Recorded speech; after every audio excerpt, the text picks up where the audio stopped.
Groups అభ్యర్థులు నిరుద్యోగుల ఆందోళన ఆవేదన ప్రభుత్వం అర్థం చేసుకొని మంత్రివర్గ సమావేశంలో నిర్ణయాలు తీసుకుంటుందని ఎదురు చూసినట్లు మాజీ మంత్రి హరీష్ రావు వెల్లడించారు. ఇక ఈ మేరకు కాంగ్రెస్ ప్రభుత్వానికి హరీష్ రావు లేఖ రాశారు.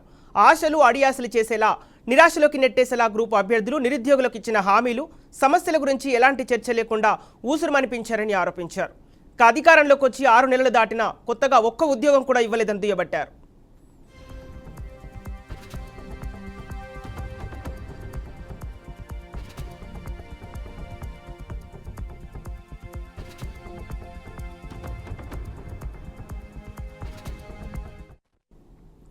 గతంలో బీఆర్ఎస్ ప్రభుత్వం చేపట్టిన ఉద్యోగాల ప్రక్రియకు సంబంధించిన నియామక పత్రాలు ఇచ్చారని హరీష్ రావు ఎద్దేవా చేశారు.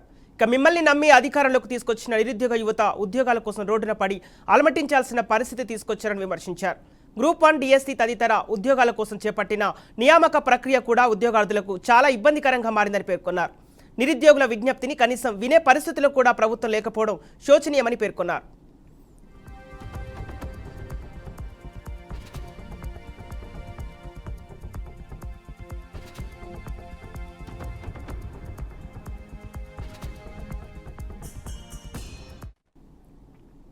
గ్రూప్ 1 మెయిన్స్ కి 1:100 నిష్పత్తిలో గ్రామీణ ప్రాంత విద్యార్థులకు అవకాశాలు పెరుగుతాయని హరీష్ రావు పేర్కొన్నారు. అందువల్ల ప్రభుత్వానికి వచ్చిన నష్టమేం లేదని తెలిపారు. సిఎల్పి నేతగా నాడు బట్టి విక్రమార్క ఇదే డిమాండ్ చేశారని గుర్తు చేశారు. కాంగ్రెస్ పార్టీ ఇప్పుడు ఎందుకు తప్పుకుంటుందో అర్థం కావడం లేదని వెల్లడించారు. ప్రతిపక్షంలో ఉంటే ఒక మాట కూడా అధికారంలో ఉంటే వేరొక మాటగా ప్రవర్తించడం ఎందుకని ప్రశ్నించారు. గ్రూప్ 2కు 2000 ఉద్యోగాలు, గ్రూప్ 3కి 3000 ఉద్యోగాలు తలుపుతామన్న మాటను నిలుపుకోవాలని డిమాండ్ చేస్తున్నారు.